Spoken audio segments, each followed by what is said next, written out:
Hi friends, welcome to Indu's kitchen. இன்றைக்கி நம்மளோட கிச்சனில் ரொம்ப டேஸ்டான ரொம்பவே பர்ஃபெக்டான வத்த குழம்பு எப்படி செய்கிறதுன்னு பார்க்கலாம். கண்டிப்பாக இதே மாதிரி நீங்கள் ட்ரை பண்ணி பாருங்கள். ரொம்ப டேஸ்ட்டாக இருக்கும். இதை பார்க்குறதுக்கு முன்னாடி இந்துஸ் கிச்சனை சப்ஸ்கிரைப் பண்ணாதவங்க சப்ஸ்கிரைப் பண்ணிக்கோங்க. கூடவே பெல் பட்டனையும் கிளிக் பண்ணிவிட்டு ஆளுங்கிற பட்டனையும் கிளிக் பண்ணிக்கோங்க. அப்போ தான் நம்ம போகிற வீடியோஸ் எல்லாமே உடனே உங்களுக்கு வரும். வத்த குழம்பு பண்ணுறதுக்கு ஃபர்ஸ்ட் ஒரு கடாயில் 3 டேபிள் ஸ்பூன் அளவு நல்லெண்ணெய் சேர்த்து சூடுபடுத்திக்கலாம். வத்த குழம்பு நல்லெண்ணெய் சேர்த்து செஞ்சால் ரொம்பவே டேஸ்ட்டாக இருக்கும்.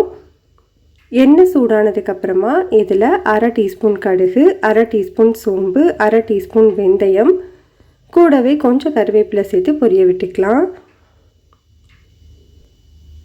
இப்போ இதில் 10 சின்ன வெங்காயத்தை 2 கட் பண்ணிவிட்டு சேர்த்துக்கலாம். சின்ன வெங்காயம் சேர்த்து செஞ்சால் ரொம்ப டேஸ்ட்டாக இருக்கும். உங்ககிட்ட இல்லை அப்படின்னா மட்டும் ஒரு பெரிய வெங்காயத்தை சின்னதாக கட் பண்ணிவிட்டு சேர்த்துக்கோங்க. இது கூட 6 பல்லு பூண்டை 2 கட் பண்ணிவிட்டு சேர்த்துக்கலாம். இப்போ இது ரெண்டையுமே ஒரு 2லேருந்து 3 நிமிஷத்துக்கு மட்டும் வதக்கி விட்டுக்கலாம். வெங்காயம் கொஞ்சம் நல்லா வதங்கினதுக்கப்புறமா இதில் 2 மீடியம் சைஸ் தக்காளியை சின்னதாக கட் பண்ணிவிட்டு சேர்த்துக்கலாம். மெஷரிங் கப்பில் 1 கப் அளவு சேர்த்துக்கிறேன். தக்காளி சீக்கிரமாக வதங்கிறதுக்காக குழம்புக்கு தேவையான அளவு உப்பு, 1/2 டீஸ்பூன் கல்லுப்பு சேர்த்துக்கிறேன். வத்த குழம்புக்கு உப்பு சேர்க்கும்போது கொஞ்சம் குறைவாக சேர்த்துக்கோங்க.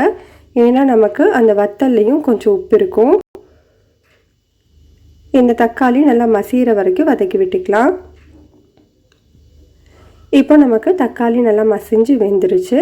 இந்த நேரத்தில் 1/4 டீஸ்பூன் மஞ்சள் தூள், காரத்துக்கு 2 டீஸ்பூன் அளவு தனி மிளகாய் தூள் சேர்த்துக்கிறேன். உங்களோட காரத்துக்கு ஏற்ற மாதிரி மிளகாய் தூளோட அளவு எடுத்துக்கோங்க. இது கூட 3 டீஸ்பூன் அளவு மல்லித்தூள் சேர்த்துக்கலாம். உங்ககிட்ட தனித்தனியாக மிளகாய் தூள் மல்லித்தூள் இல்லை அப்படின்னா 2 டேபிள் ஸ்பூன் அளவு குழம்பு மிளகாய் தூள் சேர்த்துக்கோங்க. தூளோட பச்சை வாசனை போகிற வரைக்கும் நல்லா வதக்கிக்கலாம். இப்போ இதில் ஒரு சின்ன எலுமிச்சம்பழ அளவு புளியை 1 கப் அளவு தண்ணியில் 15 நிமிஷம் ஊற வச்சு புளி தண்ணி எடுத்து வச்சுருக்கேன். அந்த புளி தண்ணியை இதில் சேர்த்துக்கலாம். இது கூடவே 1 கப் அளவு தண்ணி சேர்த்துட்டு இதை நல்லா மிக்ஸ் பண்ணி விட்டுக்கோங்க. ஸ்டவ்வை மீடியம் ஹீட்லேயே வச்சுட்டு இதை ஒரு 5 நிமிஷத்துக்கு நல்லா கொதிக்க வச்சுக்கலாம். புளியோட பச்சை வாசனை எல்லாமே போகணும். இப்போ நமக்கு குழம்பு நல்லா கொதித்து திக்காயிட்டு அந்த புளியோட பச்சை வாசனையும் போயிடுச்சு. இப்போ நம்மளோட ஃபஸ்ட்டு டிப்ஸ் என்னன்னு பார்த்தீங்கன்னா, இதில் இப்போது ஒரு 2 சின்ன துண்டு வெல்லம் சேர்த்துக்கோங்க. இந்த நேரத்தில் நம்ம வெல்லம் சேர்க்கும்போது ரொம்ப டேஸ்ட்டாக இருக்கும். அந்த புளிப்பு, அந்த காரம், கொஞ்சம் இனிப்பு ரொம்ப டேஸ்ட்டாக இருக்கும். கண்டிப்பாக சேர்த்து செஞ்சு பாருங்கள். இது சேர்த்து ஒரு 1 நிமிஷத்துக்கு அப்புறமா இந்த குழம்பை ஸ்டவ்லேருந்து இறக்கி கீழே வச்சுக்கோங்க. இப்போ ஒரு சின்ன பேனில் 1 டேபிள் ஸ்பூன் அளவு நல்லெண்ணெய் சேர்த்து சூடுபடுத்திக்கலாம். எண்ணெய் சூடானதுக்கு அப்புறமா 2 டீஸ்பூன் அளவு சுண்ட வத்தல் சேர்த்துக்கிறேன். ஸ்டவ்வை லோ ஹீட்லேயே வச்சுட்டு இந்த வத்தல் பொன்னிறமாக வர வரைக்கும் வறுத்து விட்டுக்கலாம்.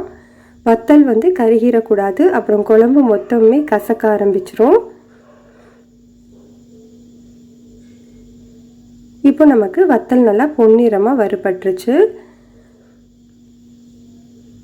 இப்போ இதை எடுத்துகிட்டு போய் நம்ம குழம்புல சேர்த்துடலாம்.